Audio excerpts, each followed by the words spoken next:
ഇന്നലെ രസകരമായൊരു വീഡിയോ കണ്ടു. സംഭവത്തിലേ ഉള്ളൂ. ഒരു വിവാഹം കഴിഞ്ഞ് 2-3 മക്കളൊക്കെയായി ഒരു 35-45 ഇടയിലുള്ള സ്ത്രീകൾ കുശലം പറയുന്നതിൽ ഏറ്റവും പ്രധാനപ്പെട്ട വിഷയങ്ങൾ എന്താണെന്നറിയും? എൻ്റെ അടി ഒന്നും പറയണ്ടടി. ഇതുപോലൊരു മനുഷ്യനാണല്ലോ എനിക്ക് കിട്ടിയത്.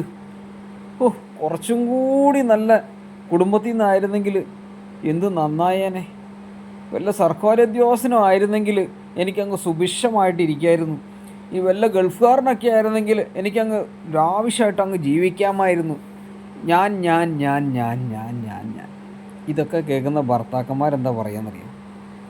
അതിനൊരു കാരണം കൂടി ഉണ്ട് കേട്ടോ. കാരണം ഒരു പുരുഷനെ സംബന്ധിച്ചിടത്തോളം അവൻ്റെ മിനിമം വിദ്യാഭ്യാസം കഴിഞ്ഞ് അവൻ ചിന്തിക്കുന്നത് സ്വന്തമായ ഒരു വീടോ അല്ലെങ്കിൽ ഉള്ള വീട് നന്നാക്കി ഒരു വീടുണ്ടാക്കുകയോ മാതാപിതാക്കളെ സംരക്ഷിക്കാനും അതെല്ലാം കഴിഞ്ഞൊരു പൈസ സ്വരുക്കൂട്ടി സ്വന്തം ജീവിതത്തിലേക്ക് ഒരു പെണ്ണിനെ കണ്ടെത്തി അവൻ വിവാഹിതനായി കഴിയുന്ന അന്ന് തൊട്ട് തുടങ്ങും അവളുടെ കൺട്രോള്. ഈ കൺട്രോളെല്ലാം കൂടെ പാളിക്കഴിയുമ്പോഴാണ് ഈ പെണ്ണുങ്ങൾക്ക് ഇങ്ങനെ തോന്നുന്നത്, അയ്യോ ഇതുപോലൊരു ജീവിതമായി പോയല്ലോ എൻ്റെ എന്ന് തോന്നും. ഇതൊക്കെ പറയുന്ന പെണ്ണുങ്ങളോട് ഒരൊറ്റ കാര്യം പറയാനുള്ളൂ. എന്താണെന്നറിയോ? നിങ്ങൾ ഈ ചിന്തിക്കുന്ന ഇത്തരത്തിൽ പെരുമാറുമ്പോൾ, എന്തു ചെയ്താലും ഭർത്താവിനെ കുറ്റം പറഞ്ഞ് അവരുടെ പുറകെ നടക്കുമ്പോൾ അവർക്ക് തോന്നുന്ന ഒരൊറ്റ കാര്യമുള്ളൂ. എന്താണെന്നറിയോ?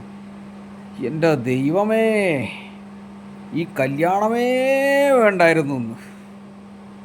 ശരിയല്ലേ?